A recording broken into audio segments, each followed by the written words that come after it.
तो भाई लोग क्या हालचाल। अब तक हमने देखा कि बाकी क्लीनर्स आकर रूडो को बचा लेते हैं और जेबर वहां से भाग जाता है। खैर, इसके बाद ये लोग हेडक्वार्टर्स लौट आते हैं। बाहर बैठा था रूडो, चेहरा गुस्से से भरा। वो बार बार सोच रहा था, जेबर ने ग्रिस को घायल कर दिया और मैं कुछ नहीं कर पाया, ठीक वैसे ही जैसे रेक्टो के समय नहीं कर पाया था। क्या मैं हमेशा से ही बेबस रहूंगा? लेकिन तभी एंजिन उसे समझाता है, ग्रिस ने अपनी जान खतरे में डाली थी साथियों को बचाने के लिए, और उसने तुझे इसलिए बचाया क्योंकि वो तुझे अपना साथी मानता है, ना कि ऊपर से आया कोई स्पेराइट। जिन कहता है चल अंदर चलकर ग्रिस से मिल ले। रूडो अंदर जाता है और हैरान रह जाता है।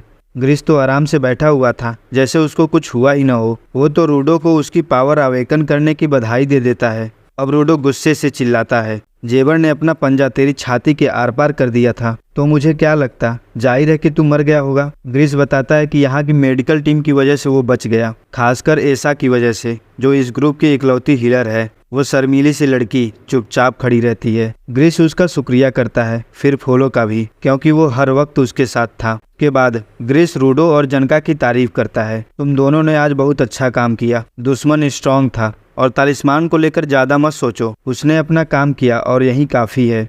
रूडो राहत की सांस लेते हुए कहता है, मुझे खुशी है कि तुम जिंदा हो। एंजिन अब गंभीर होकर कहता है, रेडर्स भी अब हमसे भिड़ने लगे हैं, तो फ्यूचर में हमें स्ट्रेस मॉन्स्टर के साथ साथ उससे भी निपटना होगा। और हमें एक नई जानकारी मिली है। ये क्लीनर आता है और बताता है रेडर बार्डर की बात कर रहा था। रूडो चौंक कर पूछता है, ये बार्डर कौन है? एंजिन मुस्कुराता है, यही तो बॉस है। और फिर एंट्री होती है क्लीनर्स के बॉस की, कारावस। कारावस बोलता है, रूडो मैं जानता हूँ कि तुम ऊपर जाने की जानकारी के लिए यहाँ आए थे। ऐसे लोगों को हम क्लीनर्स में शामिल नहीं करते, लेकिन तुम बदल चुके हो। इन लोगों को बचाने के लिए अपनी जान दांव पे लगाई है और तुम्हारी पावर ये बहुत अलग है, हमारे काम आएगी, इसलिए मैं तुम्हें क्लीनर्स में शामिल करता हूँ। वो रूडो को अपने ऑफिस बुलाता है, मेरे पास तुम्हारे लिए नई यूनिफॉर्म है और खास जानकारी भी। ऑफिस में कारावस कहता है, स्पेयर और ग्राउंड के बीच जो लाइन है उसे हम कहते हैं बार्डर। कहा जाता है जो इसे पार करता है वो मर जाता है। पर सुनो एक कहानी, नो मैंस लैंड में बार्डर के पास एक औरत रहती है, कई सालों से वही है।